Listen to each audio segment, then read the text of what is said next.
Hello students, it is me Jagbhan sir with online classes supreme 16 institute. चलिए आज हम लोग एक सेल ऑर्गेनेल में टॉपिक डिस्कस करेंगे। देखिए हमारे कई सेल ऑर्गेनेल्स कल हो गए थे। पिछले वाले लेक्चर में हमारे कई लाइसोसोम हो गया था, एंडोप्लाज्मिक रेटिकुलम हो गया था, गोल्गी अपैरेटस हो गया था। तो इन ऑर्गेनेल्स की बात हम लोगों ने कर लिया था। आज हम लोग बात करते हैं माइटोकॉन्ड्रिया में। तो देखिए माइटोकॉन्ड्रिया हमारा कैसा है, ये डबल मेम्ब्रेनस सेल ऑर्गेनेल है। कैसा है ये? डबल मेम्ब्रेनस सेल ऑर्गेनेल, ये है हमारे पास में डबल मेम्ब्रेनस सेल ऑर्गेनेल है ये। दूसरी बात, इसका अगर हम लोग शेप देखेंगे तो ये थ्रेड लाइक रहता है एंड सॉसेज शेप। फिर हम लोग इसमें बात करेंगे, ये इसका एक दूसरा नाम है बायोप्लास्ट या कॉन्ड्रियोसोम भी नाम है। किसका नाम है ये? माइटोकॉन्ड्रिया का, बायोप्लास्ट एंड कॉन्ड्रियोसोम। दूसरी बात हम लोग बात करते हैं इसके फीचर्स की। किसमें फीचर्स कैसा है? कह रहे हैं mitochondria similar to prokaryotic cell because both have. देखिए prokaryotic cell and eukaryotic cell में डिफरेंस क्या है, बस इतना समझ लीजिए। जो बेसिक डिफरेंस है, प्रोकैरियोटिक सेल में membranous organelle does not found, वो पाए ही नहीं जाते हैं। प्रोकैरियोटिक सेल में जो मेम्ब्रेनस ऑर्गेनेल है नहीं पाए जाते हैं वो। और जो हमारा यूकैरियोटिक है उसमें मेम्ब्रेनस प्लस नॉन मेम्ब्रेनस दोनों टाइप्स के सेल ऑर्गेनेल पाए जाते हैं। हमने क्या बोला? प्रोकैरियोटिक सेल में मेम्ब्रेनस ऑर्गेनेल नहीं पाए जाते हैं, कुछ भी नहीं पाया जाता उसमें से। अगर हम लोग देखते हैं माइटोकॉन्ड्रिया का शेप देखते हैं, यहाँ पे समझ लेते हैं। तो देखिए इसमें यहाँ पर आउटर मेम्ब्रेन है ये, और ये इनर मेम्ब्रेन है, और ये जो हमारी इनर मेम्ब्रेन है वो कैसी है? फोल्डेड है ये। और हम लोग को पता है जो प्रोकैरियोटिक सेल है, तो प्रोकैरियोटिक सेल में ऐसे जो मेम्ब्रेन होती है इस तरह से, वो मेम्ब्रेन ऐसे फोल्ड होके क्या बनाती है? मीजोसोम बनाती है। ऐसे वो इस तरह से फोल्ड हो जाती है और वो क्या बनाती है?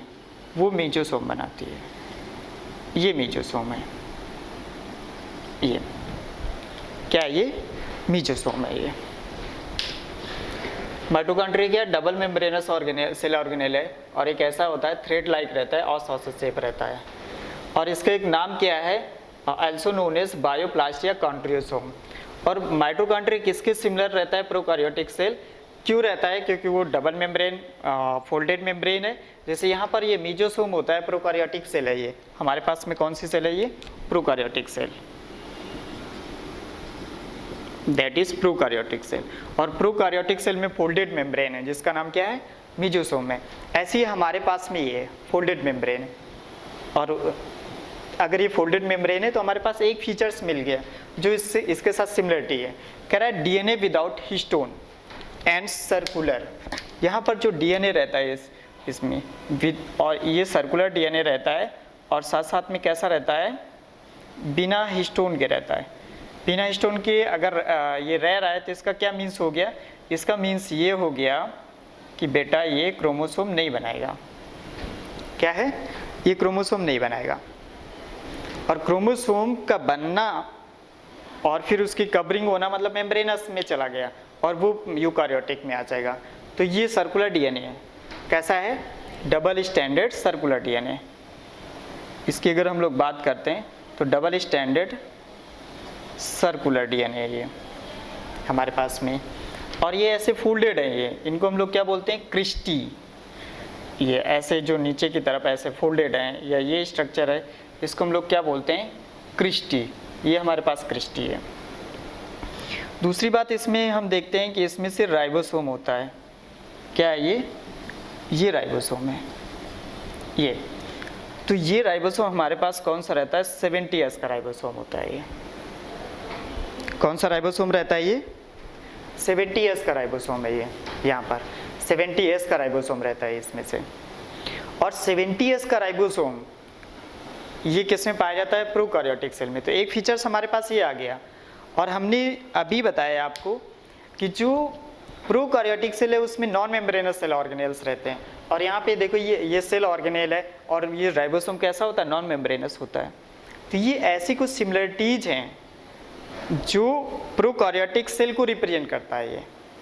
अगर हम इसकी बात करें तो एक तरह से माइटोकॉन्ड्रिया ऑर्गेनेल है लेकिन आपको ऐसा लगेगा कि ये प्रोकैरियोटिक सेल के होमोलॉगस है, एक जैसी है, फंक्शन तो अलग अलग हैं इसके।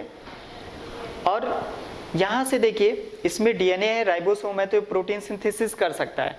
अगर प्रोटीन सिंथेसिस कर सकता है तो कुछ प्रोटीन जो फंक्शनल प्रोटीन है दैट मीन्स एंजाइम, जो एंजाइमेटिक प्रोटीन है वो खुद बना सकता है। तो ये कैसा होता है, ये ऑटोनोमस होता है, पार्शली या सेमी ऑटोनोमस ऑर्गेनेल है ये, क्योंकि कुछ चीज़ें जो कुछ प्रोटीन्स हैं वो खुद से बना सकता है, तो पार्शली ऑटोनोमस है ये, पार्शली मीन्स सेमी ऑटोनोमस है। तो हमारा जो दूसरी बात अगर हम लोग करेंगे तो माइटोकॉन्ड्रिया कैसा है, माइटोकॉन्ड्रिया कैसा है, semi autonomous organelle, semi autonomous cell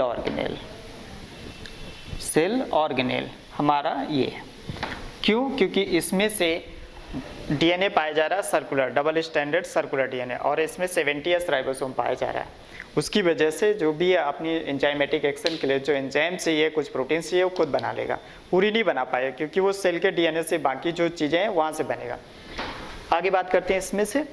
और ये जैसे हम बात कर रहे थे इसमें प्रोकैरियोटिक सेल के, तो प्रोकैरियोटिक सेल जिस तरह से ये अगर इसको डिवीजन करना है तो इसमें बाइंड्री फिशन होगा, बाइंड्री फिशन होके फिर 2 नई सेल बनेंगी, इसमें से बाइंड्री फिशन होके 2 नई सेल बनेंगी। ऐसे ही इस माइटोकॉन्ड्रिया में बाइंड्री फिशन होके 2 नए बन जाएंगे माइटोकॉन्ड्रिया। तो इसमें सेल्फ डुप्लीकेटिंग की प्रॉपर्टी है, तो सेल्फ डुप्लीकेटिंग की जो प्रॉपर्टी है बिल्कुल किससे मैच कर रही है, प्रोकैरियोटिक सेल से। इस यहाँ पे हम ये कह रहे हैं कि माइटोकॉन्ड्रिया सेमी ऑटोनोमस तो है, ये इस बेसिस पे अगर हम लोग देखेंगे तो mitochondria shows symbiotic relationship with eukaryotic cell. ये कैसा है, सिम्बायोटिक रिलेशनशिप है जो यूकैरियोटिक मतलब काफ़ी हद तक जैसे यूकैरियोटिक सेल काम करती है वो है, और साथ साथ में ये होमोलॉगस किसके है, प्रोकैरियोटिक सेल के हैं। अब हम लोग बात करते हैं इसमें माइटोकॉन्ड्रिया के स्ट्रक्चर देख लेते हैं कि माइटोकॉन्ड्रिया का जो स्ट्रक्चर है वो कैसा है, उसकी बात करते हैं हम लोग। देखिए हमने इसमें बताया कि ये फोल्डेड स्ट्रक्चर है, ये कैसा है, ये फोल्डेड स्ट्रक्चर है, और इस फोल्डिंग में कुछ जो फोल्डेड फिंगर लाइक जो स्ट्रक्चर हैं ये, उनको हम लोग क्या बोलते हैं, क्रिस्टी बोलते हैं। ये हमारे पास में ये क्या है, ये क्रिस्टी है, ये क्रिस्टी है। इस क्रिस्टी में ऐसे कुछ ball like, tennis ball like ऐसे कुछ इसमें स्ट्रक्चर रहते हैं, जिसकी वजह से कैसा हो जाता है, ये रफ हो जाता है, ये ऐसे रफ हो जाता है।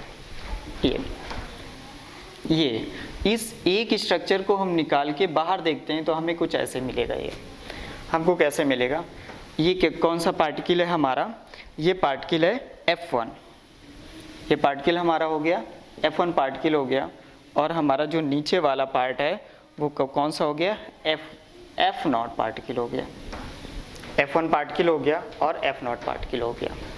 इतनी बात क्लियर हो गई। इस पार्ट को हम लोग, वैसे तो पूरे को हम लोग नाम दे देते हैं F0 F1 पार्टिकल ये, या इसी का दूसरा नाम देते हैं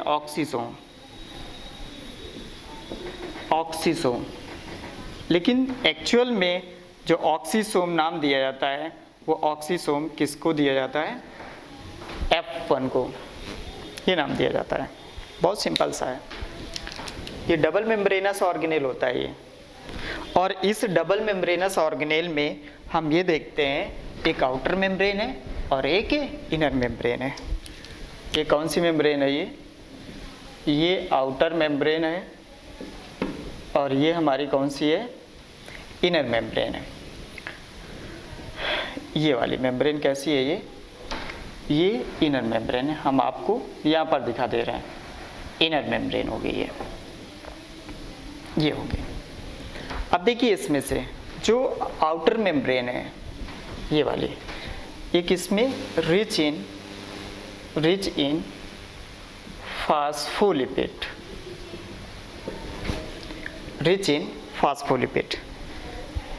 ये फास्फोलिपिड में रिच रहती है ये, रहती है। और इसमें जो फॉस्फोलिपिड है वो मेन रहता है कोलेस्ट्रॉल मेनली, इसमें से क्या रहता है, कोलेस्ट्रॉल रहता है इसमें सबसे ज़्यादा। दूसरी बात है आउटर मेम्ब्रेन है, ये आउटर मेम्ब्रेन मोस्ट परमेबल होती है। कैसी रहती है, मोस्ट परमेबल रहती है। अगर लेकिन हम लोग इसमें से बात करते हैं इनर मेम्ब्रेन में, तो इनर मेम्ब्रेन ये इसमें एक कार्डियोलिपिन फॉस्फोलिपिड है इसमें से। चलिए थोड़ा सा इसको हम बड़ा करके लिखते हैं, इसमें से देखते हैं।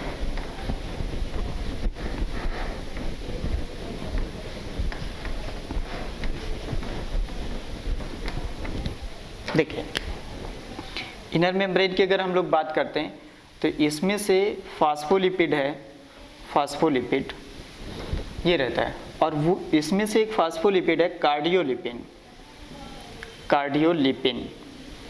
ये, तो ये कार्डियोलिपिन रिच रहता है ये।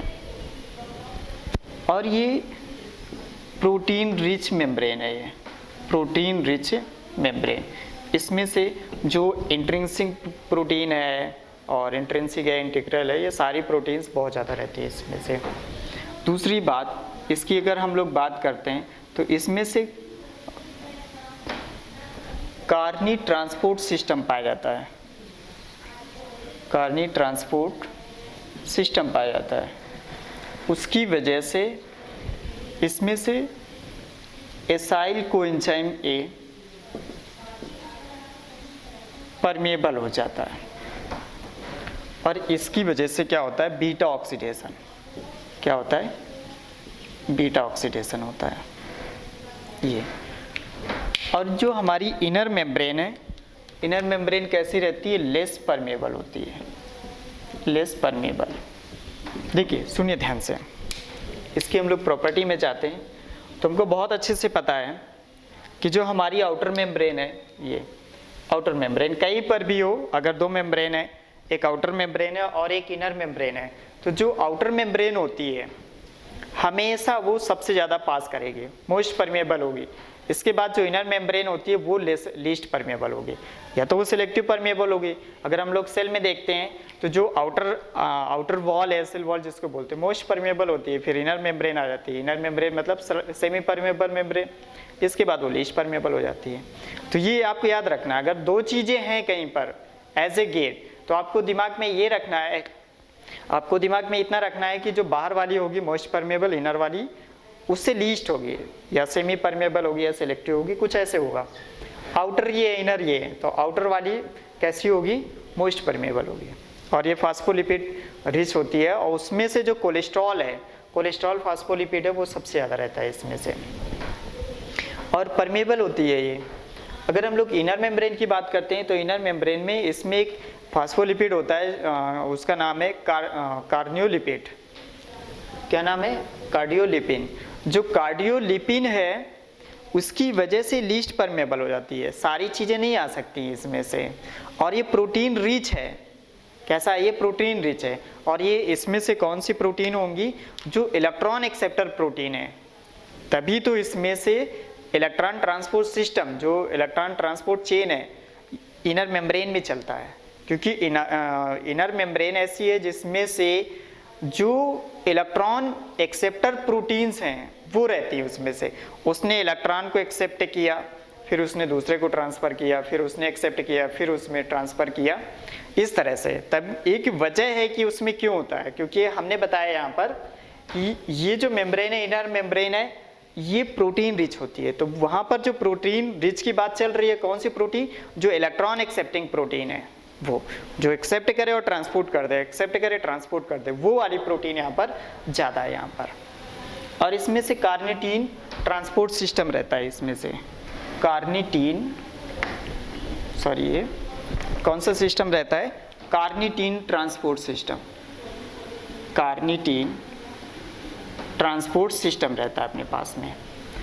कार्निटीन ट्रांसपोर्ट सिस्टम होने की वजह से जो एसिल कोएंजाइम है, ठीक है, जब कोई भी फैटी एसिड फैट से या लिपिड से ऑक्सीडेशन होना होता है या ऑयल से ऑक्सीडेशन होना होता है, एनर्जी जिससे निकाली जाती है, तो पहले एसाइल कोएंजाइम ए में कन्वर्ट होता है और फिर एसाइल कोएंजाइम ए या एसिटिल कोएंजाइम ए दोनों हैं, इसमें से दोनों एंट्री कर जाते हैं। तो वो जब तक माइटोकॉन्ड्रिया में एंट्री नहीं करेंगे तब तक उनसे बीटा ऑक्सीडेशन होके एटीपी नहीं बनाई जा सकती है, क्रेब्स साइकिल नहीं चलाई जा सकती है। तो उसके लिए यहाँ पर एक कार्निटीन ट्रांसपोर्ट सिस्टम पाया जाता है, जो एसिल कोएंजाइम ए या फिर एसिटिल कोएंजाइम ए की बात करें, एसिटिल कोएंजाइम ए, उसको ये परमेबल कर देता है। जब उसको परमेबल एंट्री करा देगा तो बीटा ऑक्सीडेशन होगा और बीटा ऑक्सीडेशन होगा तो क्रेब्स साइकिल चलेगी और उससे क्या होगा, एटीपी का फॉर्मेशन होगा। क्लियर होगी इतनी बात? चलिए, इतनी बात तो हो गई हमारी।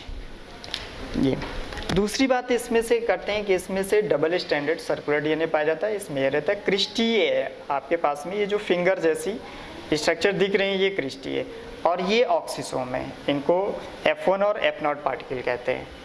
ये क्या है हमारे पास में, हेड है ये, और ये क्या है, इसका बेस है। ये हेड हो गया, ये स्टाल्क हो गया और ये बेस हो गया हमारे पास में। ये एक अगर हम लोग ऑक्सीसोम के स्ट्रक्चर देखते हैं तो कुछ ऐसे मिलेगा आपको, और ये हमारे पास में क्या है, ये बेस है। इतनी बात क्लियर हो जानी चाहिए इसमें से। अब दूसरी बात ये करते हैं कि जो यहाँ पर माइटोकॉन्ड्रिया है, माइटोकॉन्ड्रिया का फंक्शन क्या है, चलिए इसको भी हम बात करते हैं। चलिए स्टूडेंट्स, हम लोग इसमें देखते हैं, इसके फंक्शन देखेंगे और इसके बारे में देखेंगे, अपनी माइटोकॉन्ड्रिया के बारे में। तो ये देखते हैं, mature RBC does not contain mitochondria. बात ये आती है कि अगर कोई आरबीसी है, आरबीसी क्या एक सेल है, आरबीसी भी क्या है, एक सेल है, लेकिन उस सेल में माइटोकॉन्ड्रिया नहीं होता है। माइटोकॉन्ड्रिया क्यों नहीं होता है?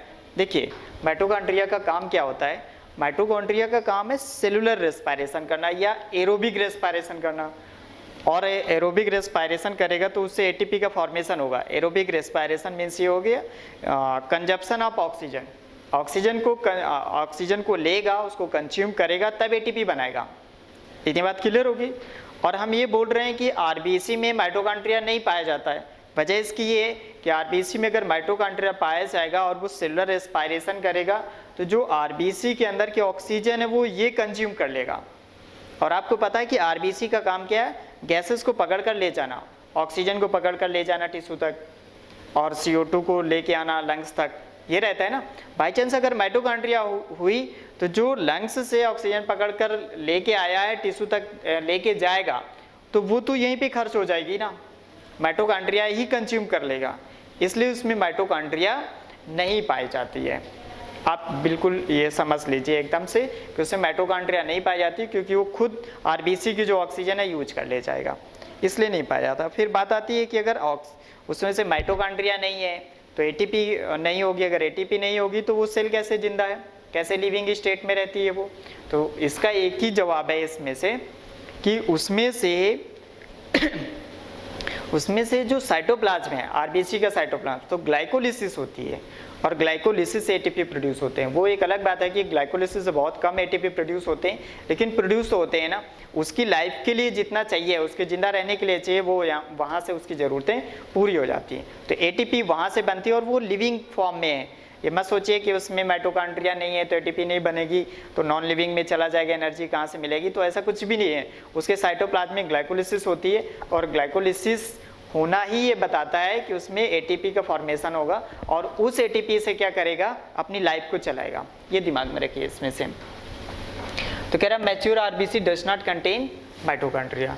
फिर कह रहा है कि 50 to 500 माइटोकॉन्ड्रिया, लगभग इतनी माइटोकॉन्ड्रिया इन ह्यूमन स्पर्म। बहुत देख लीजिए आप यहाँ पर ऐसे, ये क्या है, ये ह्यूमन स्पर्म है, ये इस तरह से, ऐसे इस तरह से ह्यूमन स्पर्म है, ये ऐसे, ये ठीक है ना।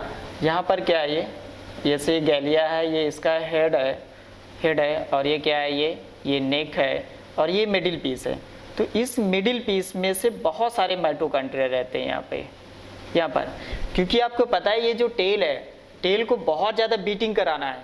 जब ये यूट्रस में जाता है तो बहुत ज़्यादा बीटिंग करानी होती है, उसमें से बीटिंग ऐसे बहुत ज़्यादा करानी होती है, उसके लिए तो एनर्जी चाहिए ना, एनर्जी तो माइटोकॉन्ड्रिया से ही आएगा।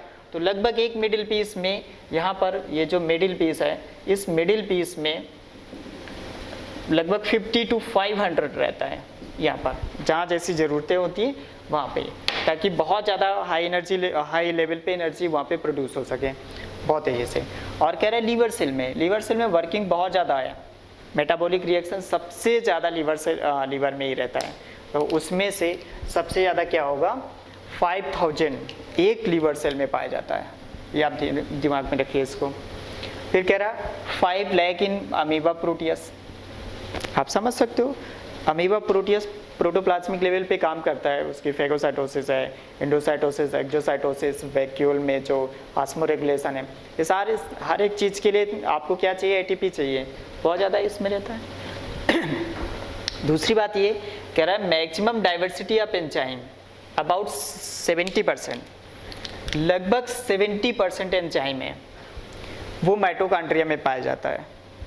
Maximum diversity of enzymes about 70% enzymes of the cell found in mitochondria. क्योंकि आपको पता है कि जो मेटाबॉलिक रिएक्शन है सबसे ज़्यादा वैरायटी में अगर हम लोग देखते हैं तो सबसे ज़्यादा वैरायटी की जो मेटाबॉलिक रिएक्शन है किसमें, माइटोकॉन्ड्रिया में। अब इतने टाइप्स की अगर मेटाबॉलिक रिएक्शन हो रही है तो जाहिर सी बात है कि डिफरेंट टाइप्स के एंजाइम भी तो चाहिए। तो डिफरेंट टाइप्स के जो एंजाइम्स हैं वो सबसे ज़्यादा माइटोकॉन्ड्रिया में पाया जाएगा। अगर पूरी एक सेल में देख लें तो डिफरेंट टाइप्स के एंजाइम 70% लगभग पूरी सेल का इसी में ही पाया जाता है, क्योंकि डिफरेंट टाइप्स की इसी मेटाबॉलिक रिएक्शन पाई जाती है। कह रहा है mitochondria is the metabolically most active cell organelles. Clear हो गया। अब इसकी बात करते हैं फंक्शन की। तो mitochondria is the site of aerobic respiration. Aerobic respiration, देखिए रेस्पिरेशन हमारे पास में ग्लाइकोलिसिस है, क्रेब्स साइकिल ETS 3 से होता है, लेकिन जो ग्लाइकोलिसिस है ये प्रोटोप्लाज्म में होता है, ना कि माइटोकॉन्ड्रिया में। तो इसकी बात नहीं करते हैं, ये किस में हो जाएगा, साइटोप्लाज्म में होगा। और ये ऑक्सीजन इंडिपेंडेंट है, ऑक्सीजन है तब भी इससे कोई मतलब नहीं है, और नहीं है तब भी इससे कोई मतलब नहीं है, इंडिपेंडेंट। क्लियर हो गई बात, स्पेलिंग देख लीजिए। और जो क्रेब साइकिल है, क्रेब साइकिल कहाँ पर पाई जाती है, ये मैट्रिक्स ऑफ माइटोकॉन्ड्रिया, जो माइटोकॉन्ड्रिया का मैट्रिक्स है उसमें पाया जाता है। और जो ETS है वो इनर सेल मेम्ब्रेन में रहता है, इनर सेल मेम्ब्रेन में पाई जाती है। ETS electron transport system inner cell membrane में पाई जाती है। ये जो ग्लाइकोलिसिस है वो साइटोप्लाज्म में पाई जाती है, वो सेल के साइटोप्लाज्म, माइटोकॉन्ड्रिया से लेना देना नहीं है हमें। माइटोकॉन्ड्रिया से इन दो बातों से लेना देना, ये क्रेब साइकिल और ETS, और ये दोनों ही माइटोकॉन्ड्रिया में पाई जाती है। जो मैट्रिक्स में है वो क्रेब साइकिल है, क्रेब साइकिल पाई जाती है। और यहीं पर बहुत सारे एंजाइम्स की ज़रूरत पड़ती है, तो एंजाइम्स तो मैट्रिक्स में ही काम करेंगे ना, इसलिए मैट्रिक्स में रहती है। और electron transport system inner cell membrane of mitochondria है, उसमें रहेगा, inner cell membrane of mitochondria. और ये क्यों होगा ये मैंने बता दिया कि वहाँ पर जो इनर मेम्ब्रेन है, इलेक्ट्रॉन एक्सेप्टर या इलेक्ट्रॉन ट्रांसपोर्टर प्रोटीन बहुत ज़्यादा हाईली रिच्ड मेम्ब्रेन है, इसलिए वो वहाँ पर होगा। आगे बात करते हैं, mitochondria helps in the synthesis of ATP। जो ATP है इन दोनों प्रोसेस से ही निकलेगी, क्रेब साइकिल और ETS दोनों से ATP का फॉर्मेशन होगा, इसलिए इसको बोलते हैं power house of the cell. और जो power house of the cell नाम दिया एक साइंटिस्ट थे कर्टिस ने इनका नाम दिया power house of the cell. दूसरी बात करते हैं इसमें mitochondria is the oxidative cell organelles. Oxidative cell organelles बहुत ही इंपॉर्टेंट ये टर्म है, इसको दिमाग में रखिए कि इसको ऑक्सीडेटिव सेल ऑर्गेनेल्स क्यों बोलते हैं, ठीक है ना, क्योंकि ऑक्सीजन कंजम्पशन करके क्या करता है, ETS और क्रेब साइकिल कराता है। ये बिना ऑक्सीजन के माइटोकॉन्ड्रिया कभी वर्क नहीं कर सकता, ये दिमाग में रखिए। Without oxygen mitochondria can not any function, दिमाग में रख लीजिए बिल्कुल, इसलिए इसको बोलते हैं ऑक्सीडेटिव ऑर्गेनेल। बिल्कुल एक भी पॉइंट या एक भी स्टेप इसमें नहीं हो सकता विदाउट ऑक्सीजन, इसलिए इसको बोलते हैं ऑक्सीडेटिव सेल ऑर्गेनेल। हम लोग एक पॉइंट देख लेते हैं, इसमें थोड़ा सा वैसा पॉइंट है, ये नीट लेवल का नहीं है, लेकिन फिर भी जानकारी के लिए होना चाहिए। नास एंड नास साइंटिस्ट थे, 1963 में 1963 में इन्होंने ये बताया कि जो डीएनए है इनका वो हाईली ट्विस्टेड है। ये ट्विस्टेड मीन डबल सर्कुलर है, लेकिन वो ट्विस्टेड फॉर्म में रहता है। और वो साइटोसिन और ग्वानिन जो बेस पेयर है डीएनए सबसे ज़्यादा रिच रहता है। वो जो डीएनए है साइटोसिन और ग्वानिन उसमें बहुत ज़्यादा रहता है, highly riched with cytosine and guanine base pair. Clear हो गई ये बात, ये दिमाग में रखना। तो ये हमारे पास में ये माइटोकॉन्ड्रिया का डिस्क्रिप्शन था। माइटोकॉन्ड्रिया में इससे ज़्यादा और पढ़ने की जरूरत नहीं है, आप इतना पढ़ लीजिए बस बहुत है। माइटोकॉन्ड्रिया का एक एक क्वेश्चन आपका निकल के आएगा। बस इसमें मेम्ब्रेन के बारे में आप जरूर पढ़ना है कि आउटर मेम्ब्रेन कैसी है, इनर मेम्ब्रेन कैसी है, इनर मेम्ब्रेन क्यों प्रोटीन रिच है, उसमें कार्निटीन ट्रांसपोर्ट सिस्टम पाया जाता है ताकि लिपिड या फिर फैट का अगर ऑक्सीडेशन होना हो, उसे एनर्जी निकालनी हो तो एसिटिल को एंजाइम ए वो अंदर आ सके। अगर एसिटिल को एंजाइम ए अंदर आ जाएगा तो फिर बीटा ऑक्सीडेशन होगा, बीटा ऑक्सीडेशन से क्रेब साइकिल चलनी स्टार्ट हो जाएगी। तो ये 2-3 पॉइंट हैं। बाकी ये तो पता ही है कि क्रेब साइकिल कहाँ पर होती है, मैट्रिक्स ऑफ माइटोकॉन्ड्रिया, ये भी अच्छा पॉइंट है, याद रखने लायक है। ईटीएस कहाँ होती है, inner cell membrane of the mitochondria. और मैंने इसके रीजन भी बता दिए कि अगर मैट्रिक्स में होगा तो मैट्रिक्स में क्यों होगा, क्योंकि क्रेब साइकिल के लिए एंजाइम चाहिए और एंजाइम्स कहाँ पर होते हैं, मैट्रिक्स में ही तो होते हैं और वो फ्री फॉर्म में रहते हैं। मैट्रिक्स में रहेंगे और फ्री फॉर्म में रहेंगे तो वो अपना काम करेंगे। दूसरी बात करते हैं ETS, inner cell membrane of mitochondria. तो जो ईटीएस है वो जो सेल मेम्ब्रेन है माइटोकॉन्ड्रिया की उसमें पाया जाता है, क्योंकि ईटीएस इलेक्ट्रॉन ट्रांसपोर्ट सिस्टम उसको जो इलेक्ट्रॉन है उसको ट्रांसफर करे और एक्सेप्ट करे, ट्रांसफर करे एक्सेप्ट करे, ये काम प्रोटीन का ही है। इसलिए जो इनर मेम्ब्रेन है वो प्रोटीन रिच होती है। वजह इसकी ये है कि प्रोटीन रिच क्यों होती है, आउटर मेम्ब्रेन नहीं होती है। तो ये दिमाग में आपको रखना है इस चीज़ को, ठीक है ना। तो ये हमारे पास में पूरा का पूरा एक डिस्क्रिप्शन हो गया माइटोकॉन्ड्रिया का। अब हम लोग नेक्स्ट में पढ़ते हैं क्लोरोप्लास्ट। चलिए स्टूडेंट्स, हम लोग देखते हैं इसमें से प्लास्टिड, और प्लास्टिड पढ़ने के बाद हम लोग किस में पहुँचाएंगे, क्लोरोप्लास्ट में पढ़ेंगे। तो प्लास्टिड क्या है, लार्जेस्ट सेल ऑर्गेनेल। हम लोग प्लास्टिड की अगर बात करेंगे तो सबसे बड़े, अगर हम लोग उसमें बात करते हैं एक सेल में, तो सबसे बड़ा ऑर्गेनेल कौन सा है हमारा, प्लास्टिड है। लेकिन उस प्लास्टिड में अगर कौन सा, क्योंकि प्लास्टिड तो 3 तरह के हैं, क्लोरोप्लास्ट, क्रोमोप्लास्ट और ल्यूकोप्लास्ट। लेकिन उनमें से ये जो प्लास्टिड है, प्लास्टिड में सबसे बड़ा ऑर्गेनेल कौन सा है, ये लार्जेस्ट सेल ऑर्गेनेल है, लार्जेस्ट सेल ऑर्गेनेल ये हमारे पास में। Plastid restricted to plants only, animal में कभी नहीं पाए जाएंगे, कहीं नहीं पाए जाएंगे ये। और ये कहाँ पर पाए जाएंगे, ये प्लांट्स में ही पाए जाएंगे। जितने भी प्लांट्स में ग्रीन पार्ट हो गया या वाइट है अगर, और कहीं पर अगर कलरफुल है तो उनमें प्लास्टिड होते हैं। जितने भी कलर के लिए रिस्पॉन्सिबल है तो उनमें पक्का कोई ना कोई प्लास्टिड होगा। अब ये देखिए 3 तरह के होते हैं, क्लोरोप्लास्ट है, तो अगर क्लोरोप्लास्ट है तो वो ग्रीन हो जाएगा। अगर कहीं पर कलरफुल है तो उसको हम लोग क्रोमोप्लास्ट कहते हैं। अगर वाइटनेस है, अगर वाइट है वो, तो ल्यूकोप्लास्ट है। तो ये जितने भी ग्रीन पार्ट्स हैं जितना भी ग्रीन प्लांट पार्ट्स हैं वहाँ पर पाया जाएगा ये, ठीक है ना। जैसे हम इसमें सेल हैं, mesophyll cell, mesophyll cell, mesophyll cell, जो मीजोफिल सेल है ये लीफ में रहती है। या हम लोग बात करते हैं इसमें से क्रोमोप्लास्ट, क्रोमोप्लास्ट या सॉरी, या हम लोग बात करते हैं इसमें स्टेम की बात करते हैं। तो स्टेम में जो ग्रीन सेल है, ग्रीन सेल, या इसी को हम लोग बोलेंगे क्लोरेनकाइमा, क्लोरेनकाइमा। तो स्टेम में इस फॉर्म में रहेगा, ठीक है ना, इस फॉर्म में रहेगा स्टेम में। ये क्लियर हो गई बात। ये जो ग्रीन प्लांट पार्ट्स हैं तो या तो लीफ में रहता है, या जब कोई प्लांट्स छोटा होता है, बढ़ रहा होता है, या टेंड्रिल के फॉर्म में है कुछ, तो वो जो स्टेम है तो स्टेम भी ग्रीन रहता है। तो ग्रीन स्टेम में जो क्लोरेनकाइमा है या उनको ग्रीन सेल्स कहते हैं, उसमें ये रहता है, ये प्रेजेंट रहता है क्लोरोप्लास्ट, इस वजह से वो ग्रीन हो जाता है। क्रोमोप्लास्ट, क्रोमोप्लास्ट का मीन्स क्या हो गया, कलरफुल। ये कैसा रहता है, कलरफुल रहता है। तो जितने भी, जैसे कोई भी फ्लावर है, फ्लावर की जो लीव्स हैं, जो कलर कोरोला है, ठीक है ना, किसी किसी में कैलिक्स भी रहता है, मेनली कोरोला कलरफुल रहता है, तो उसमें से जो कलर आता है वो इसी की वजह से आता है।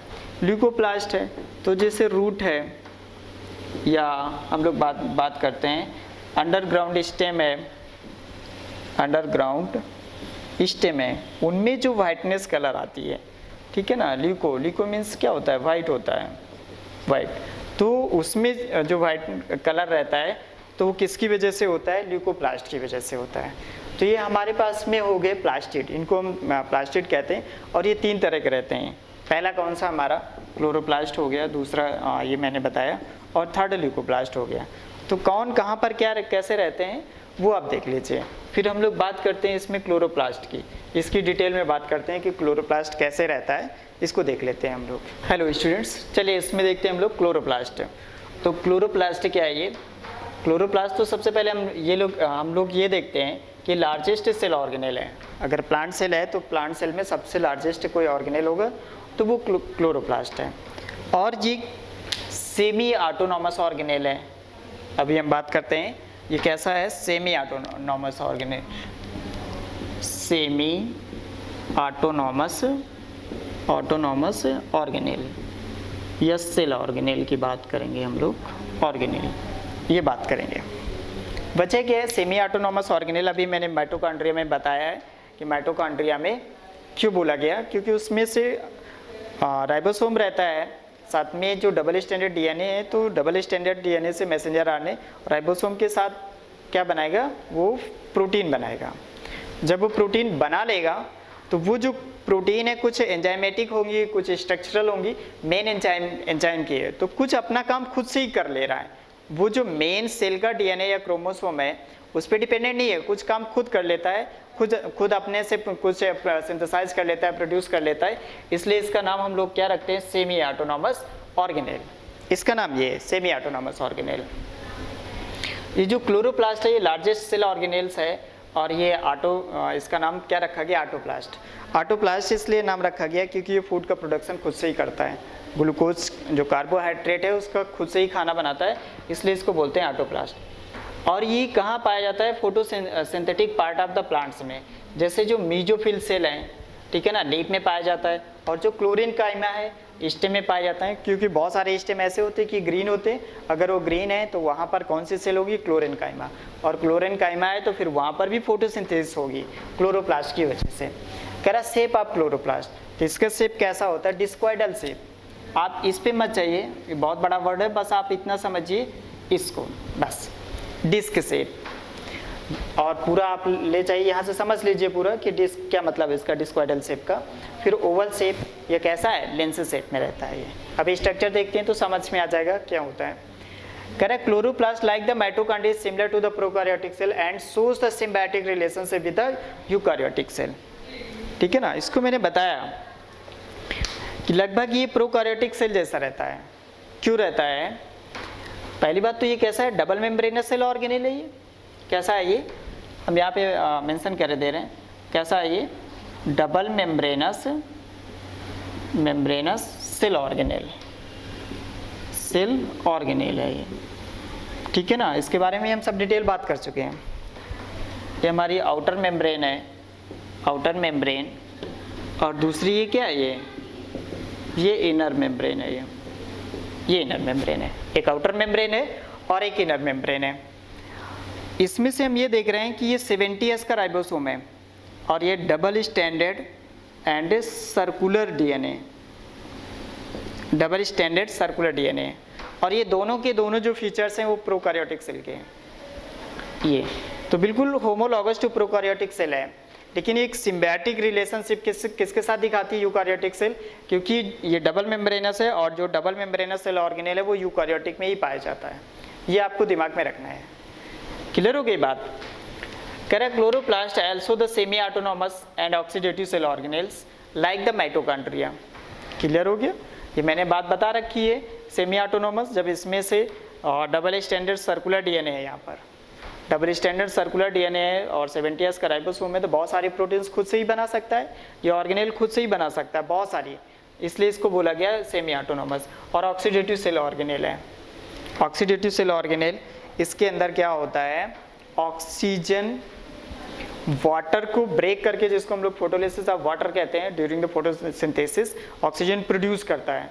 तो ये भी मतलब वहाँ पे ऑक्सीजन का रोल है, ऑक्सीजन प्रोड्यूस करता है या कंज्यूम करता है, लेकिन ऑक्सीजन तो है ना वहाँ पर, विदाउट ऑक्सीजन ये काम तो नहीं कर रहा है। वो एक अलग बात है कि बिना ऑक्सीजन के ये कुछ कर नहीं सकता है, या जैसे माइटोकॉन्ड्रिया बिना ऑक्सीजन के काम नहीं कर सकता है, ऐसे ही बिना ऑक्सीजन के इसका कोई रोल ही नहीं है, ऑक्सीजन जब तक नहीं प्रोड्यूस करेगा। ये क्लियर हो गई बात। ये ऑक्सीजन प्रोड्यूस करता है वाटर से, अगर ऑक्सीजन प्रोड्यूस नहीं करेगा तो फिर ये ग्लूकोज नहीं बना पाएगा, इसलिए इसको बोलते हैं ऑक्सीडेटिव सेल ऑर्गेनेल बोलते हैं। अब इसका स्ट्रक्चर हम लोग देखते हैं। इसमें से ये क्या है, एक को हम लोग क्या बोलेंगे, एक को थैलेक्वाइड बोलते हैं, ये एक को, और ये थैलेक्वाइड एक के ऊपर एक ऐसे स्टैक्ड रहते हैं, ढेर बना के रखते हैं, पाइलअप रहते हैं ऐसे, एक के ऊपर एक ऐसे पाइलअप रहते हैं ये। तो इसको हम लोग पूरे को क्या बोलेंगे, ग्रेनम, क्या बोलेंगे, ग्रेनम। और इसमें से एक यूनिट की, इसकी जो यूनिट है वो क्या है, ये थैलेक्वाइड है। क्या है, थैलेक्वाइड है। एक ग्रेनम ये हो गया, दूसरा ग्रेनम ये हो गया, तीसरा ग्रेनम ये हो गया, सारे ग्रेनम जितने भी हैं यहाँ पर इस तरह से, ये सारे के सारे ग्रेनम, एक ये हो गया, दूसरा ये हो गया, तीसरा ये हो गया, जितने भी ग्रेनम है सबको मिला के हम लोग क्या नाम देंगे, इसमें ग्रेना नाम दे देंगे। ये ग्रेना हो गया। एक स्टैक को, थैलेक्वाइड का जो एक ढेर है तो उसको हम लोग ग्रेनम कहेंगे, और सारे के सारे जो ढेर हैं वहाँ पर सबको एक साथ मिला के हम लोग क्या बोलेंगे, ग्रेना नाम दे देंगे। ये 70S राइबोसोम हो गया, और ये सर्कुलर हो गया, और यहाँ पर क्या भरा है, लिक्विड भरा हुआ है, और इस लिक्विड को हम लोग क्या बोलेंगे, मैट्रिक्स ऑफ दी क्लोरोप्लास्ट। ये क्या है, ये लिक्विड क्या है, ये मैट्रिक्स है अपने पास में। अब देखिए इसमें अगर हम लोग एक थैलेक्वाइड की बात करते हैं, जैसे ये थैलेक्वाइड है, इसकी बात करते हैं इस तरह से, ये या इसमें बड़ा सा देख लेते हैं, ये थैलेक्वाइड की ये जो मेम्ब्रेन है मैंने इस तरह से कट किया, तो इसके अंदर हमको क्या मिला, क्वांटासोम मिलेगा, क्वांटासोम हमको ये मिल गया। तो जो मेन फोटोसिंथेसिस होती है ग्रेनम के एक थैलेक्वाइड के क्वांटासोम में, ये मेम्ब्रेनस स्ट्रक्चर होता है, वहाँ पर फोटोसिंथेसिस होती है। तो स्ट्रक्चर हम लोग पहले देख लेते हैं, कैसा है, डिस्क्वाइडल शेप है या ओवल है या लेंस शेप में है, दूसरी बात ये होगी। तीसरी बात, ये इसमें से थैलेक्वाइड है, एक के ऊपर ढेर लगाए हुए हैं, तो इस ग्रेना बना, एक ग्रेना, दूसरा ये, सॉरी एक को पर्टिकुलर एक को हम लोग बोलेंगे ग्रेनम, दूसरा ये, तीसरा ये। इसके बाद इसमें से एक ग्रेनम और दूसरा ग्रेनम ये जुड़ा हुआ है, तो ये जो स्ट्रक्चर ऐसे दिख रहा है, इस स्ट्रक्चर का नाम दे देंगे हम लोग लैमेली, या पूरा नाम देते हैं इसको स्ट्रोमल लैमेली। क्या नाम दे देंगे, स्ट्रोमल लैमेली, ये नाम दे देंगे, ये लैमेली है। और इस लैमेली में भी क्या रहता है, फोटोसिंथेसिस होती है, जैसे इनमें फोटोसिंथेसिस होती है ऐसे लैमेली में भी फोटोसिंथेसिस होती है। और ये लैमेली कुछ है नहीं है, आप ऐसे देख सकते हैं यहाँ पर, आप ऐसे देख सकते हैं यहाँ पर इस तरह से, ये जो एक ढेर है, ये वाला, इस एक ढेर को हम लोग क्या बोलेंगे, थैलेक्वाइड, दूसरा थैलेक्वाइड ये, तीसरा थैलेक्वाइड ये पूरा जो एक स्टैक बन गया थैलेक्वाइड से, एक थैलेक्वाइड, दूसरा ये, तीसरा ये, चौथा ये, पांचवा ये, छठवां, ये ऐसे पूरा एक ढेर बन गया, तो इसको पूरे को हम लोग क्या बोलेंगे, ग्रेनम बोलेंगे। ऐसे ही दूसरा भी होता तो उसको हम लोग क्या बोलते, वो भी एक ग्रेनम होता। अगर ये ग्रेनम बहुत सारे ऐसे जुड़े हुए हैं आपस में,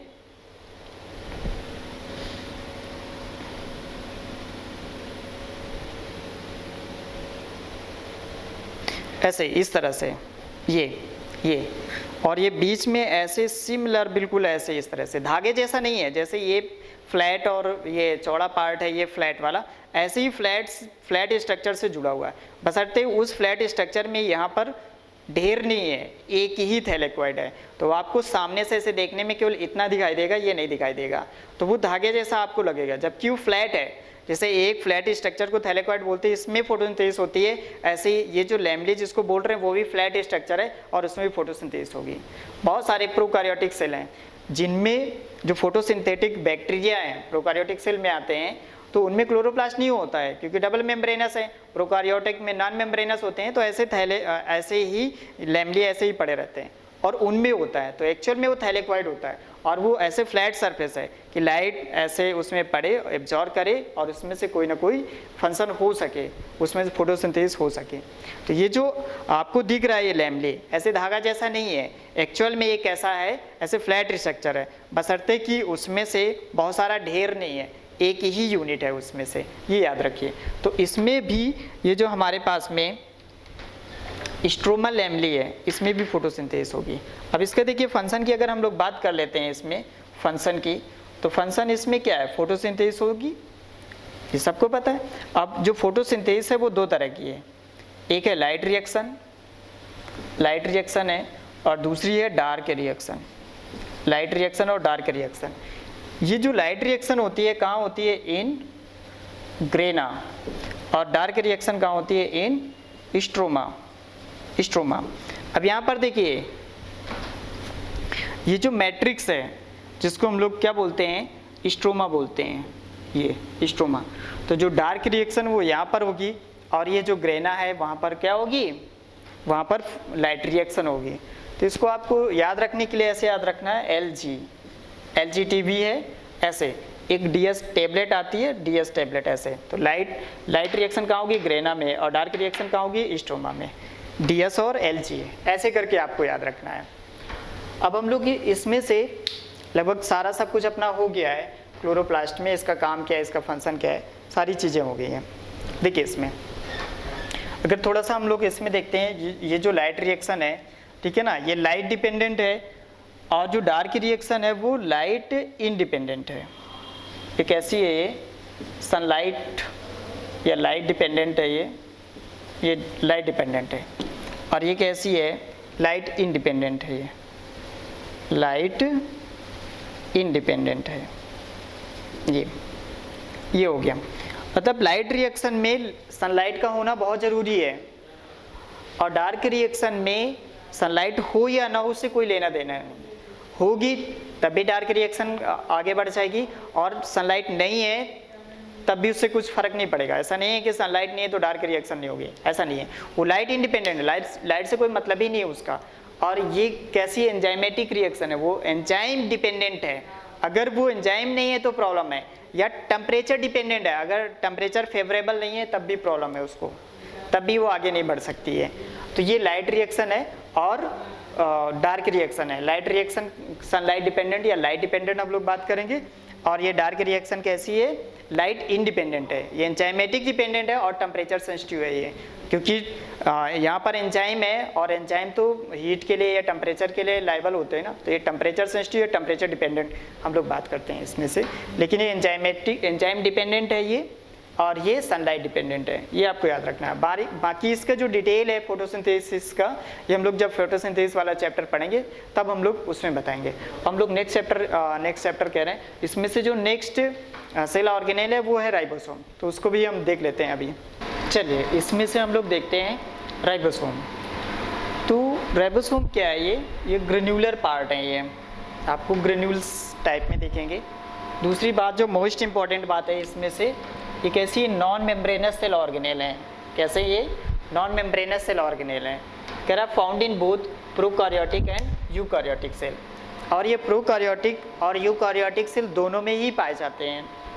found in cytoplasm either freely और ऑन द सेल ऑर्गेनेल। ये तो साइटोप्लाज्म में फ्री फॉर्म में पाया जाएगा, सेल है, सेल के साइटोप्लाज्म में फ्री फॉर्म में पाया जाएगा, या फिर किसी के ऑर्गेनेल है उसके सरफेस में पाया जाएगा। जैसे हम पहले भी बता चुके हैं, जो न्यूक्लियस है, न्यूक्लियस के सरफेस से अटैच रहता है न्यूक्लियर मेम्ब्रेन से, और एंडोप्लाज्मिक रेटिकुलम से भी अटैच रहता है उसके आउटर सरफेस से। इसी वजह से तो रफ एंडोप्लाज्मिक रेटिकुलम बनता है। तो या तो फ्री फॉर्म में रहेगा, साइटोप्लाज्म में रहेगा, या ऑन द ऑर्गेनेल किसी के सरफेस पर पाया जाएगा, न्यूक्लियस और एंडोप्लाज्मिक रेटिकुलम हो गया। और दूसरी बात करते हैं इन द ऑर्गेनेल, अगर ऑर्गेनेल के अंदर पाया जाता है तो उसको हम लोग क्या बोलते हैं, क्लोरोप्लास्ट और माइटोकॉन्ड्रिया के अंदर पाया जाता है। कह रहा राइबोसोम्स आर स्मॉलेस्ट ऑर्गेनेल, ये सबसे छोटा है। लार्जेस्ट हमारा क्लोरोप्लास्ट था और स्मॉलेस्ट कौन सा है, राइबोसोम है। कह रहा most abundant cell organelle in the cell, और सेल में सबसे ज़्यादा भी पाया जाता है। क्योंकि प्रोटीन की बहुत ज़्यादा ज़रूरत पड़ती है। अगर प्रोटीन की बहुत ज़्यादा ज़रूरत पड़ेगी तो इसको ज़्यादा भी तो होना चाहिए ना, तभी तो प्रोटीन सिंथेसिस कर पाएगा। अब हम लोग इसमें देखते हैं, इसका स्ट्रक्चर देख लेते हैं। तो स्ट्रक्चर आइए देख लेते हैं इसमें। चले इसका देखते हैं structure of the ribosome. Structure देख लेते हैं इसमें से। तो जो राइबोसोम है अपने पास में कैसा रहता है राइबोसोम, इसमें से एक स्मॉलर यूनिट होती है और एक कौन सी यूनिट होती है, लार्जर यूनिट होती है। स्मॉलर यूनिट है और कौन सी, लार्जर यूनिट है ये। और ये जो स्मॉलर यूनिट होती है वो कैसी रहती है, कप शेप में रहती है। अगर हम लोग देखेंगे तो कुछ ऐसे दिखेगी, ये कप शेप में है, ये कप शेप में। और ये जो स्मॉलर यूनिट है कैसी होती है, डिस्टल यूनिट है। क्या ये डिस्टल यूनिट है। और जो लार्जर यूनिट है वो कैसी रहती है, डोम शेप में रहती है। और ये हमारी यूनिट कैसी है, प्रॉक्सिमल एंड है, या प्रॉक्सिमल डिस्टल एंड बोलो, या चले यूनिट ही कर लीजिए। कैसी रहती है, प्रॉक्सिमल यूनिट रहती है, प्रॉक्सिमल यूनिट। और इसका शेप कैसा रहता है, डोम शेप में रहता है, कुछ इस तरह से रहता है, कुछ ऐसे रहता है। अगर इन दोनों को हम लोग देख लेते हैं, एक साथ मिला देते हैं, तो हमारे पास में जो स्ट्रक्चर बनेगा कुछ ऐसे बनेगा, ऐसे बनेगा। ये हमारा राइबोसोम हो गया, ये राइबोसोम। ये हमारी डिस्टल एंड हो गई या डिस्टल यूनिट हो गया। और ये कौन सा हो गया, ये प्रॉक्सिमल यूनिट या प्रॉक्सिमल एंड हो गया। इतना ध्यान रखिए, प्रॉक्सिमल और डिस्टल हमने एक्सप्लेन कर दिया है कि अटैचमेंट के हिसाब से, ये कहीं पर अगर अटैच्ड होगा तो यहाँ से अटैच्ड होगा, ये होगा। अब देखिए अगर हम लोग देख लेते हैं किसी सरफेस पे अगर अटैच्ड हो रहा है, ये मान लीजिए कोई भी इस तरह का सरफेस है और यहाँ से ये अटैच्ड हो रहा है, ये इस तरह से ऐसे ही अटैच्ड हो रहा है, ऐसे। इसका अटैचमेंट कुछ इस तरह से ये। तो ये क्या है, ये एक ग्लाइकोप्रोटीन है। ये क्या है, ये ग्लाइकोप्रोटीन। इस ग्लाइकोप्रोटीन का नाम है राइबोफोरिन। क्या नाम है इसका, राइबोफोरिन, राइबोफोरिन। और ये फर्स्ट और सेकेंड करके होती है। अगर ये राइबोसोम इससे अटैच्ड है तो इसका ये प्रॉक्सिमल एंड हो गया, और ये कौन सा हो गया, ये डिस्टल एंड हो गया। ये प्रॉक्सिमल एंड हो गया और ये डिस्टल एंड हो गया। अगर ये राइबोसोम न्यूक्लियस से जुड़ा है, न्यूक्लियस सरफेस से जुड़ा है, तो इस राइबोफोरिन को या ग्लाइकोप्रोटीन का नाम देंगे राइबोफोरिन फर्स्ट। अगर वो एंडोप्लाज्मिक रेटिकुलम से जुड़ा है तो राइबोफोरिन सेकेंड। ये आपको रखना है दिमाग में। अब देखिए इसकी जो ये स्मॉलर यूनिट है और ये लार्जर यूनिट है, दोनों मैग्नीशियम आयन से, दोनों इसमें मैग्नीशियम आयन डाल दो तो अट्रैक्शन से आके जुड़ जाते हैं। कितनी बात समझ में आ गई। अगर हम लोग बात करते हैं इसमें से राइबोसोम, तो राइबोसोम हमारे पास मिल गए। राइबोसोम हमारे पास कई तरह के मिल गए। एक 70s राइबोसोम है, राइबोसोम, और एक है 55S राइबोसोम है, और दूसरा है 80S राइबोसोम। तो देखिए ये जो 70S है ये किस में पाया जाएगा, इन प्रोकारियोट्स प्लस यूकारियोट्स। क्योंकि हमने देखा था माइटोकॉन्ड्रिया और क्लोरोप्लास्ट के अंदर तो 70S थे ना, और माइटोकॉन्ड्रिया क्लोरोप्लास्ट तो यूकारियोट्स में पाए जाते हैं। दूसरी बात कर लेते हैं, ये इन मैमेलियन माइटोकॉन्ड्रिया, जो मैमल्स की जो माइटोकॉन्ड्रिया है उसमें से 55S पाया जाता है। और जो 80S है, 80S अपना तो यूकारियोट्स में पाया जाता है, वो तो सीधी सी बात है ये। तो हम ये देख रहे हैं कि जो प्रोकारियोट्स है, प्रोकारियोट्स में ओनली 70S पाया जाता है, और यूकारियोट्स में देखिए तीनों के तीनों पाए जाते हैं। आप दिमाग में ये रखिए, ठीक है ना। इसमें से अगर हम लोग बात करते हैं एटीएस की लार्जर यूनिट या स्मॉलर यूनिट, पहले देख लेते हैं इसमें स्मॉलेस्ट में, तो 30s एंड 50s ये रहता है। ये 30s एंड 50s ये स्मॉलर यूनिट है, स्मॉलर यूनिट हो गई, और ये क्या है, ये लार्जर यूनिट हो गई, लार्जर यूनिट। अगर हम लोग एटीएस की बात करते हैं तो एटीएस में 40s और क्या आ जाएगा 60s, ये स्मॉलर यूनिट है और ये क्या है लार्जर यूनिट है। 55s की जरूरत नहीं है आपकी, स्मॉलर और लार्जर यूनिट पता करना कोई जरूरी नहीं है, और बस इतना ध्यान रखना है कि जो मैमल्स की जो माइटोकॉन्ड्रिया, मैमल्स मतलब यूकारियोट, उसमें से जो माइटोकॉन्ड्रिया है उसमें से अगर उसके अंदर माइटोकॉन्ड्रिया के अंदर राइबोसोम पाया जाएगा तो वो 55s का पाया जाएगा, इतना आपको दिमाग में रखना है।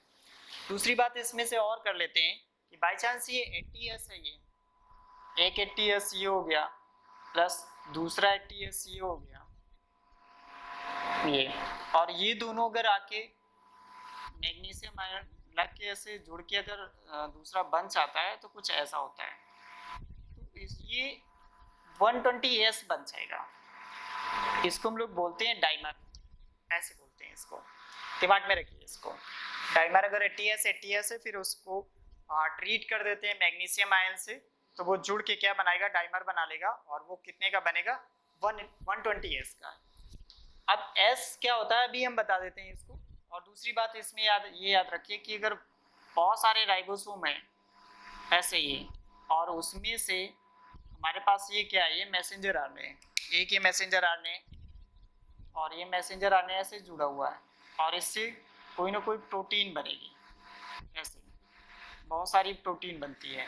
तो मैनी राइबोसोम और वन मैसेंजर आरएनए, ये क्या है, ये मैसेंजर आरएनए है ये अपने पास में, तो इसको हम लोग बोलते हैं, ऐसे स्ट्रक्चर को बोलते हैं पॉलीसोम, या इसको बोलते हैं पॉलीराइबोसोम। क्या बोलेंगे इसको, पॉलीराइबोसोम बोलते हैं। अगर एक मैसेंजर आरएनए है और उस मैसेंजर आरएनए में बहुत सारे राइबोसोम फिट हो गए हैं, बहुत सारे राइबोसोम फिट हो गए, तो फटाफट वहाँ पे प्रोटीन सिंथेसिस हो जाएगी। तो ऐसा कॉम्बिनेशन या ऐसा कॉम्प्लेक्स को हम लोग क्या बोलते हैं, ऐसे कॉम्प्लेक्स को हम लोग पॉलीसोम या पॉलीराइबोसोम बोलते हैं। ये अपने पास ये कॉम्प्लेक्स हो गया।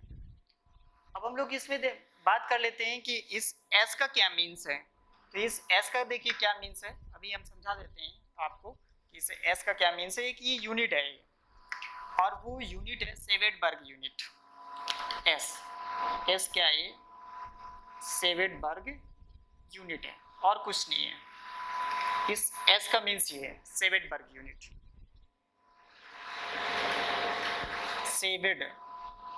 सेवेडबर्ग यूनिट।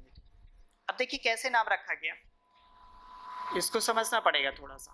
हमारे पास एक सेंट्रीफ्यूज मशीन है, सेंट्रीफ्यूज मशीन,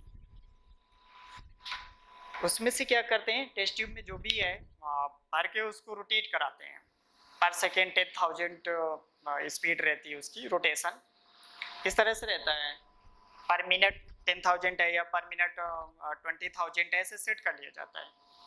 हमारे पास ये एक सेल थी, ये सेल थी, हमको राइबोसोम मिले, और राइबोसोम ऐसे मिले कि इनकी स्मॉलर यूनिट लार्जर यूनिट सब अलग अलग है, या हमने निकाले और उनको अलग अलग कर दिया, उसको हमने इसमें भर दिया, इसमें से अलग अलग यूनिट के भर दिया, और मुझे नहीं पता है ये, बस उनको अलग अलग किया, भर दिया।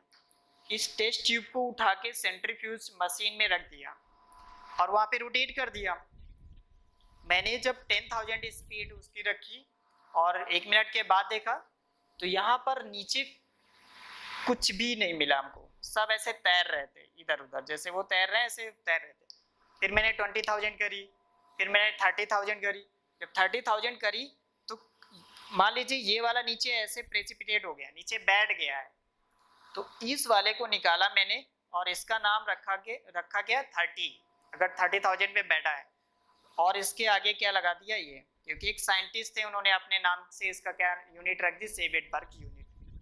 ऐसे 40 में बैठ रहा है वो तो 40 सेवेडबर्ग यूनिट, अगर वो 50 में बैठ रहा है तो 50 सेवेडबर्ग यूनिट। अब देखिए आप लोग इसको जोड़ना मत, जैसे यहाँ पर 70s है तो इसकी लार्जर यूनिट 50s है, 30s है, आप 30 + 50 करके ये कर दो, नहीं ऐसा नहीं है। अगर ये 30s की है और ये 50s की है, इसका ये मीन्स है इसका स्मॉलर यूनिट कब प्रेसिपिटेट होता है 30 पे और इसकी लार्जर यूनिट कब प्रेसिपिटेट होती है 50 पे। लेकिन अगर दोनों को जोड़ दें तो वो कब प्रेसिपिटेट होगा 70 पे, इसलिए इसका नाम रखा गया। इसके समेशन से कोई मतलब नहीं है कि कौन जुड़ के कितना आ रहा है। 40 + 60 कितना आ रहा है, 40 + 60 कितना 100 आ रहा है, लेकिन उसका ये मीन्स नहीं है। उसका ये मीन्स है कि इसकी जो स्मॉलर यूनिट है 47 वर्ग पे नीचे बैठी है, प्रेसिपिटेट हुई है, और इसकी जो यूनिट है वो 67 वर्ग पर नीचे बैठी हुई है। इसलिए 7 वर्ग का क्या मीन्स है ये आप समझ लीजिए इसमें, बस ये इतना ही है। और दूसरी बात ये तो बहुत कॉमन सी बात है कि राइबोसोम को हम लोग क्या बोलते हैं, क्या बोलेंगे हम लोग, protein factory of the cell बोलते हैं। दूसरी बात ये नॉन मेम्ब्रेनस ऑर्गेनेल है, बिल्कुल दिमाग में बैठा लीजिए, नॉन मेम्ब्रेनस ऑर्गेनेल। और नॉन मेम्ब्रेनस इसमें कोई मेम्ब्रेन नहीं है, ये सिंपल सा राइबोन्यूक्लियोप्रोटीन का बना होता है। ये हमारा राइबोसोम किसका बना होता है, राइबोन्यूक्लियोप्रोटीन का।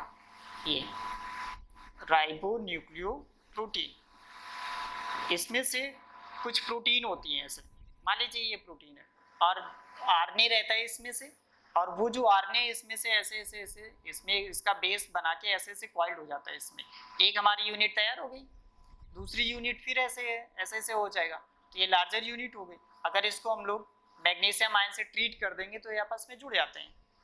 ये कुछ है नहीं, बस एक धागा है, और धागा वो किसी कोर में प्रोटीन में ऐसे ऐसे कॉइल्ड हो जाता है।